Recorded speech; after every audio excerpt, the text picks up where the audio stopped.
Hey folks, so today we have Sridatta joining us. He has numerous admits from various USB schools with scholarship. So yeah, Sridatta, can you just help me with the colleges that you have admit from? I have admit from Michigan State University, which is LA Broad College of Management, Mm-hmm. and I also got admit from Boston University, which is Questrom. So what are the scholarships you have received, Sri? Uh, for Michigan State University, I got close to 90% scholarship, Mm-hmm. and in Boston University, I got like 50% scholarship. Great.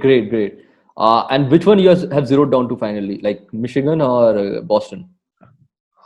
Michigan only.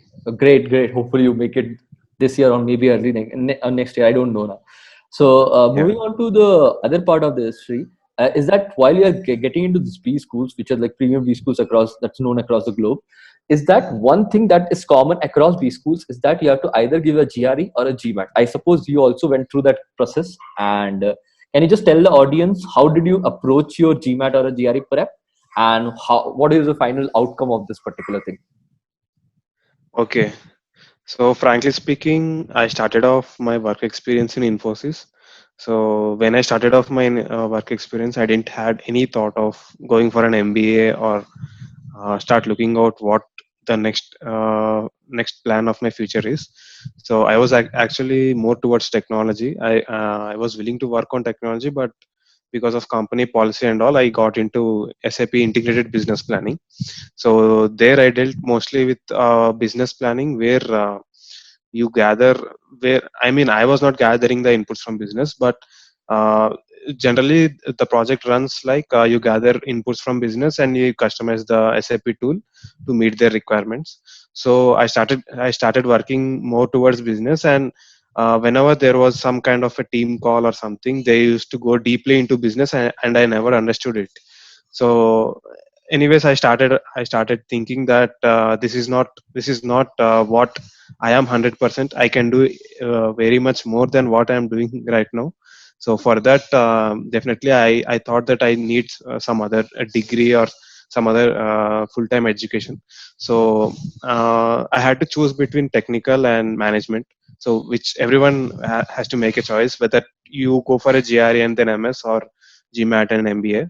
So since I have moved towards business side, so I started preparing for GMAT only, not for GRE.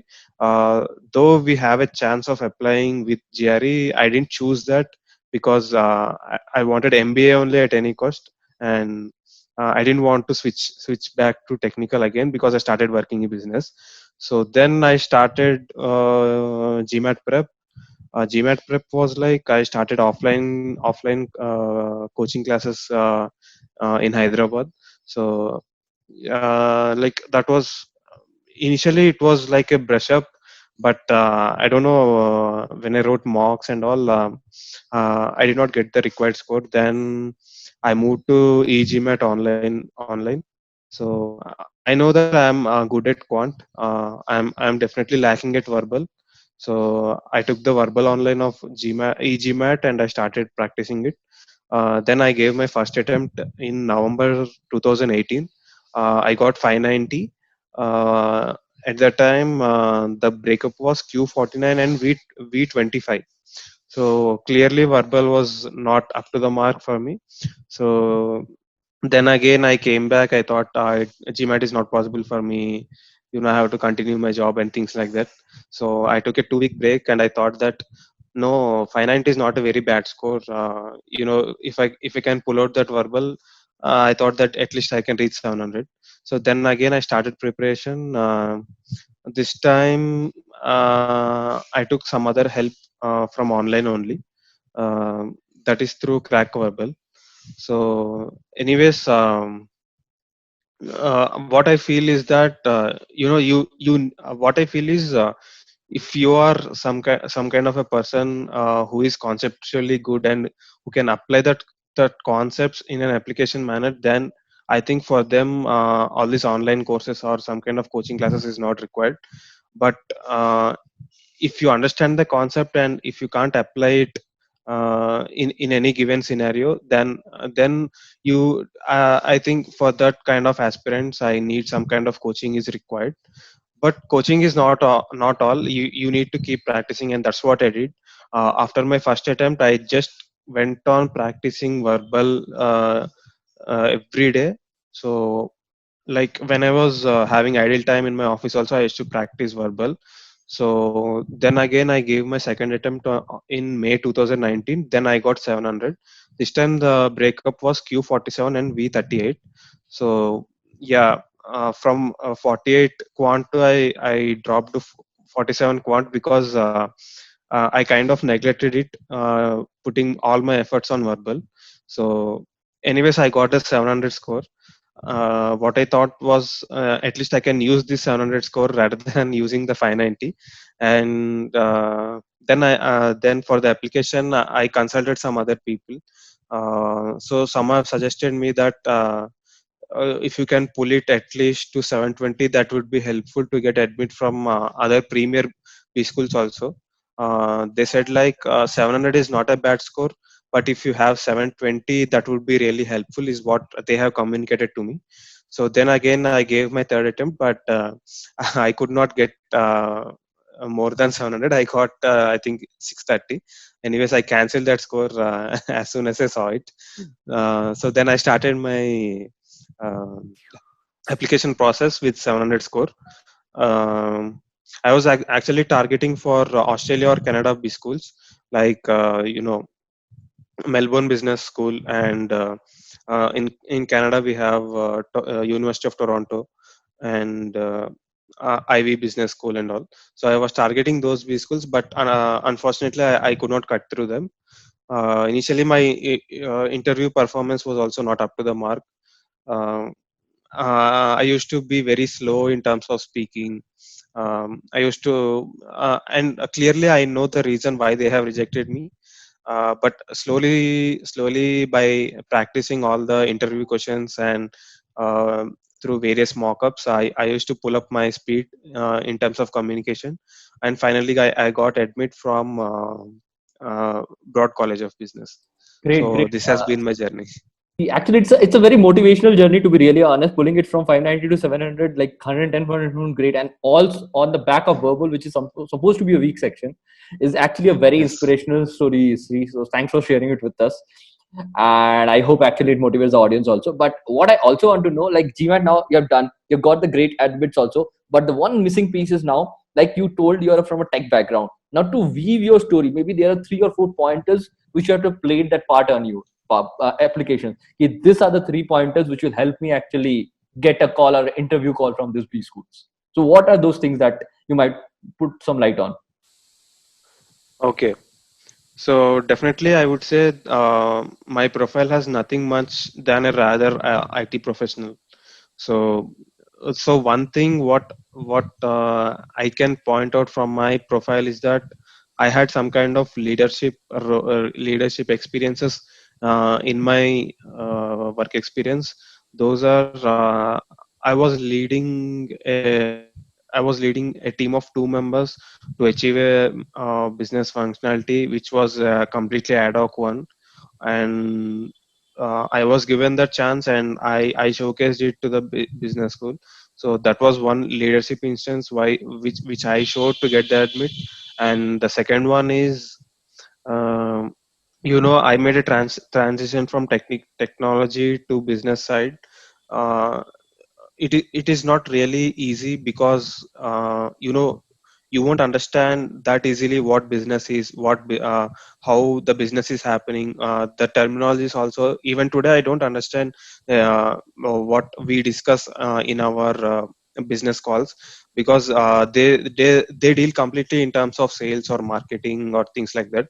So uh, I could say that I have made a transition from technology to business, and at least I'm in a position to handle some kind of business. And if given a chance of full-time education, it will help me to relate that uh, educational resources to my work experience. So that was the second point which I was pointing out. And third one was, I took some initiatives uh, as a part of my work experience. So I was pointing out them and some other extracurriculars. So these were the main things which I was showcasing through through my profile to get those admits.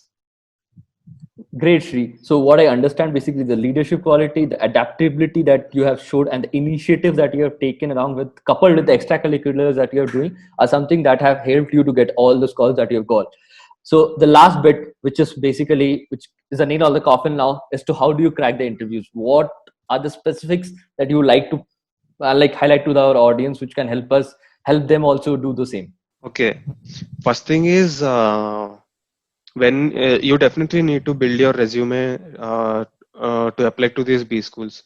So first of all, you need to be thorough with your resume. Even if you're writing something which you have not done, you need to know in and out of that, because if anyone is going to question you on that, you should not fumble, because it's your resume and you are showcasing it, and if there is a question on that, you should not fumble. So that is the first thing which I recommend. You need to be thorough on your resume, uh, whether it is your a genuine one, or whether you are going some kind of a exaggeration. You need to be thorough on what your resume is. That is the first point. And second point is, everyone will ask you to introduce yourself. So introduction of yourself, you need to be thorough. Like what I mean to say is, introduction is a definite question, so be prepared on that. You need to introduce yourself, and that should not be the same points from your resume. They can be the points on your resume, but you need to tell, you need to be able to tell them that some kind of points which you could not mention, or some kind of points you could not detail out on your resume, those you can tell in your introduction. And so introduction is anyways a definite question. You should be prepared on that. And some other some predefined questions, like why MBA, why our business school. So these you should be already researched out. Why I'm choosing your school. Like they have some kind of consulting clubs, they have some kind of clubs which interests you, or the location which is interesting you, or the job opportunities that the college is offering is interesting you. So all this you should be researched out beforehand. So yeah. And some other definitely there will be a question which is not relevant, or which you have not thought about. Like they'll ask you, what is one thing which you have done better at your work experience. So these questions you cannot expect them. So anyways, from your work experience, create your own story, create your own way of answering some unknown question, so that anyway you cannot predict that question, but if at all a question like that comes to you, you will be in a position to answer something or the other.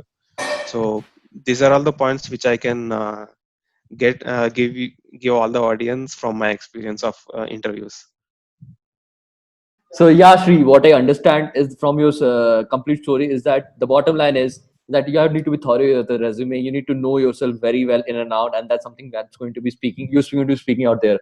There will be certain predefined questions. I think most of us will be anyways preparing for, like why MBA, why this college, why now, and etc. etc. But there can be certain surprises out of the hat, so you need to be up and prepared for it. You can't really predict it, but yeah, that's something that but one thing I'm sure that you have mentioned the Spartan Consulting in your profile somewhere, because that's something Michigan is famous about. So I suppose that's something Yeah.